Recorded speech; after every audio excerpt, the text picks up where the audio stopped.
নমস্কার বন্ধুরা, লিলির রান্নাঘর চ্যানেলে সবাইকে স্বাগত জানাই। আমি লিলি। আজকে আমি দারুণ একটা রেসিপি করে দেখাবো বন্ধুরা, যেটা কি ইডলি সাজের মধ্যে করে আমি ফ্রুট কেক করব। আর কেকটা বিশেষ করে 5 মিনিটে হয়ে যায়, তার জন্য বাচ্চাদের জন্য খুবই ভালো, লাঞ্চ বক্সে দিতে পারেন। আর আশা করছি সবার বাচ্চারা কিন্তু আমার বাচ্চাদের মতন কেক খেতে অনেক ভালোবাসে। তাহলে বন্ধুরা এইভাবে বাচ্চাদের কেক করে দেবেন, দেখবেন আনন্দ করে খাবে। তাহলে চলুন বন্ধুরা দেখে নিন আমি কিভাবে করছি ইডলি সাজের মধ্যে কেক। এই যে প্রিমিক্স, এটা ভ্যানিলা প্রিমিক্স। আপনারা আপনাদের যে কাছে দোকান আছে, বেকারির দোকান, ওখানে গিয়ে আনতে পারবেন। চকলেট প্রিমিক্স পাওয়া যায়, যে চকলেট কেক হয়, আর ভ্যানিলা প্রিমিক্সও পাওয়া যায়, অনেক রকমের প্রিমিক্স পাওয়া যায়। এটা কিন্তু ভ্যানিলা প্রিমিক্স, এর মধ্যে আপনার যে এসেন্স থাকে, ভ্যানিলা এসেন্সটা দেয়া থাকে অলরেডি। আর বিশেষ করে আমি আজকে দেব না, দেয়াই থাকে, হয়ে যায়। এখান থেকে আমি একটু নিয়ে নেব প্রিমিক্স। আজকে আমি অল্প করব, তার জন্য আমি একটা ছোট বাটির মধ্যে নিলাম। আপনারা চাইলে আপনাদের কাছাকাছি যে বেকারি থাকে, বেকারির ওখান থেকে কিন্তু নিতে পারেন। এর মধ্যে আমি খাওয়ার যে চামচ থাকে, খাওয়ার চামচের 2 চামচের মতো দিয়ে দেবো সাদা তেল। একদমই সোজা বন্ধুরা, আপনারা বাড়িতে একদম সুন্দর সহজভাবে করতে পারবেন। এবার বাড়ির যে নর্মাল জল আছে, নর্মাল জলটা দিয়ে আমি গুলে নেব ভালো করে, যাতে একটু গুটি না থাকে। এভাবে করে কিন্তু গুলতে হবে। যারা মাঝে মধ্যে কেক করেন তাদের জন্য তো একদমই সোজা। আর বন্ধুরা যারা কোনোদিনই কেক করেনি তারাও কিন্তু করতে পারবেন এইভাবে। আর এই প্রিমিক্সটা একবার কিনে নেবেন, দেখবেন অনেক দিন হয়ে যায়, অনেক দিন করা যায় আর কি কেকগুলো। আমি প্রায় বন্ধুরা লাঞ্চ বক্সে কিন্তু আমার বাচ্চারা এটা খেতে খুব ভালোবাসে।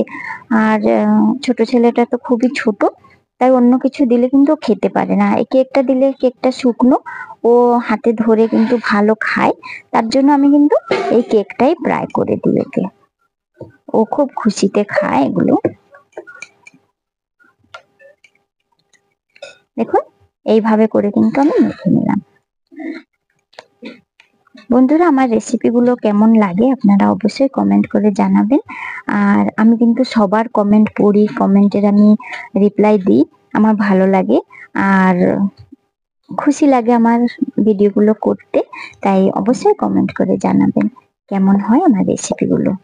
আর সবসময়ের জন্য কিন্তু বন্ধুরা আমি একদম সহজ আর বাড়িতে থাকা উপকরণ দিয়ে আমি করার চেষ্টা করি। একদম অল্প খরচে কিভাবে ভালো রান্না বা ভালো জলখাবার করা যায়, ওটাই আমি চেষ্টা করি করে দেখানোর জন্য। আর বাড়িতেও কিন্তু আমি এইভাবেই অল্প খরচেই আমি সবসময়ের জন্য রান্নাটা করি।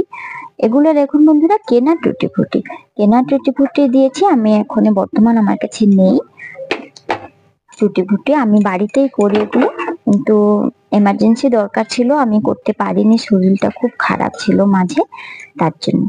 তাই আমি কিনে নিয়েছিলাম, এখানে 1 কেজি আমি একবারে কিনে নিয়েছিলাম, দিয়ে দিলাম। অল্প দিলাম, আর কিছুটা আমি ওপর থেকে একটু দেব তার জন্য। দেখুন এখানে আমি একটা কড়াই রেডি করে নিয়েছি, কড়াইয়ের মধ্যে একটা স্ট্যান্ডও দিয়ে দিলাম। গ্যাসটা জ্বালিয়ে দিলাম, জ্বালিয়ে আমি কড়াইটা কিন্তু একটা 2 মিনিটের জন্য গরম করে নেবো, বেশিক্ষণ আর আমি গরম করবো না, কেননা কেকগুলো বন্ধুরা ইডলি সাজে একদম পাতলা পাতলা ছোট ছোট, তার জন্য এটাও বেশি গরম করতে হয় না, আর কেকও সময় নেয় না, ফটাফট হয়ে যায়। এবার ইডলি সাজের মধ্যে আমি একটু তেল গ্রিস করে নেব, তাহলে ভালো, যখন আমি বের করব কেকগুলো তখন কিন্তু ভালোভাবে বের হয়ে আসবে। এর মধ্যে আমি দিয়ে দেবো একটু আটা, বা ময়দা দিলেও হয়। ময়দাটা আমি দিলাম না, আজকে আমি আটাই দিয়ে দিলাম। ময়দাটাও আমি খুব অল্পই ব্যবহার করি বন্ধুরা। ময়দার জিনিস আপনারা দেখলেই বুঝতে পারবেন, আমার ভিডিওগুলো যারা সবগুলো দেখেন তারা কিন্তু বুঝতে পারবেন। আমি প্রায় জলখাবারগুলো আমি আটা দিয়েই করতে চেষ্টা করি, যেগুলো একান্ত না হয় সেগুলোই কিন্তু আমি ময়দা দিয়ে করি। আর ময়দার জিনিসটা করলেও কিন্তু আমি একদম অল্প করে করি, আমি বাচ্চাদের অত একটা ময়দা দিই না খেতে। দেখুন বন্ধুরা এর ঘনত্বটা কিন্তু এইভাবে করতে হবে। আমি এবার এর মধ্যে থেকে দিয়ে দেবো। আমি একদম ভর্তি করে দেব না বন্ধুরা, কেননা ফুলে উঠবে কেকগুলো, তার জন্য একটু খালি রেখে রেখে দিয়ে দেব। আমার বাচ্চারা 6 দিন যদি স্কুলে যায়, 4 দিনই কিন্তু এই কেকটা নেয় লাঞ্চ বক্সে, আর 2 দিন অন্য কিছু নেয়। আজকে আর করিনি, কিন্তু স্কুল থেকে এসে আমার বাচ্চা কিন্তু এটা চাবে, তার জন্য আমি করে রেখে দেবো। আজকে ও নিয়েছে, কালকে বলল যে না আমি ডাল রুটি নেব, তাই আমি সকালে উঠে 7টার মধ্যে ওকে আমি ডাল রুটি করে দিয়েছি। আর বড় ছেলে বলল আলু পরোটা নেব, তাই ওকেও আমি আলু পরোটা করে স্কুলে পাঠিয়েছি। তাই এসে যদি খেতে চায়, তার জন্য আমি কেকগুলো করে ওর জন্য রেখে দেব। দিয়ে দিলাম। এবার কিন্তু উপর থেকে আমি একটু টুটি ফুটি দিয়ে দেব। আর বন্ধুরা, আমি রান্না করতেও কিন্তু খুবই ভালোবাসি।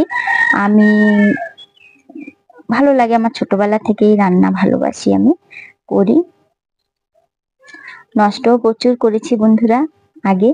এখন ইউটিউব আছে, এখন কিন্তু কেউ কিছু না পারলে একটু ইউটিউব দেখে নেয়। তখন তো আর ইউটিউব ছিল না বন্ধুরা। আমি কিন্তু প্রচুর নষ্ট করেছি। একবার যদি আমি ভাবি যে এই জিনিসটা আমি করব, তাহলে কিন্তু ওটা আমি করে মানে পারফেক্ট করেই আমি ক্ষান্ত দিয়েছি, কেননা আমি নষ্ট প্রচুর করেছি। আর যেমন আমার বাবা মা আমাকে কিছু বলতো না কোনোদিন, তেমনই শ্বশুর বাড়ি পেয়েছি। আমাকে কিন্তু খুবই, আমি যে কেকটা করি এখনই পারফেক্ট কেক হয়, আমি অর্ডার নিই বন্ধুরা, কিন্তু প্রথমে আমি খুব নষ্ট করেছি, খুব নষ্ট করেছি। হচ্ছে না, ফেলে দিচ্ছি, আবার করছি, আবার হলো না, আবার ফেলে দিচ্ছি, এইভাবে করে আমি খুব নষ্ট করেছি। বসিয়ে দিয়ে আমি এবার গ্যাসটা লো করে দিলাম। বন্ধুরা, টাইম দেখে কিন্তু 5 মিনিট পর আমি ফিরে আসব। 5 মিনিটে রেডি হয়ে যায় কেকগুলো। ফিরে এলাম 5 মিনিট পর। দেখুন বন্ধুরা, সময় দেখে 5 মিনিট, কত সুন্দর ফুলে উঠেছে কেকগুলো, কিন্তু রেডি হয়ে গেছে। আমি গ্যাসটা অফ করে নিচ্ছি, আর কিছুক্ষণ ঠান্ডা করে নিয়ে আমি নামিয়ে নেব কেকগুলো।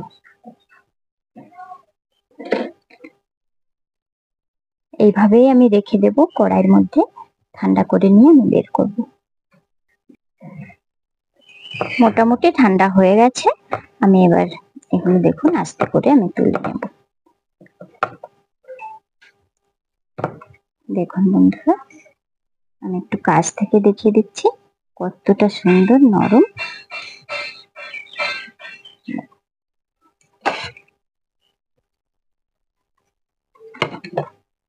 এভাবে করে আমি তুলে নেব সব কেকগুলো।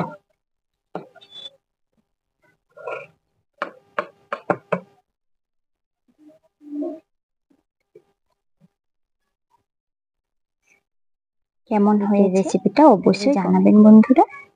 ভালো লাগলে লাইক শেয়ার করবেন। যারা আমার চ্যানেলে নতুন বন্ধুরা আছেন, তারা অবশ্যই সাবস্ক্রাইব করে আমার পাশে থাকবেন এরকম সুন্দর সুন্দর সিম্পল ভিডিও পেতে। তাহলে বন্ধুরা, দেখা হচ্ছে আর একটা সুন্দর রেসিপিতে। ভালো থাকুন, সুস্থ থাকুন।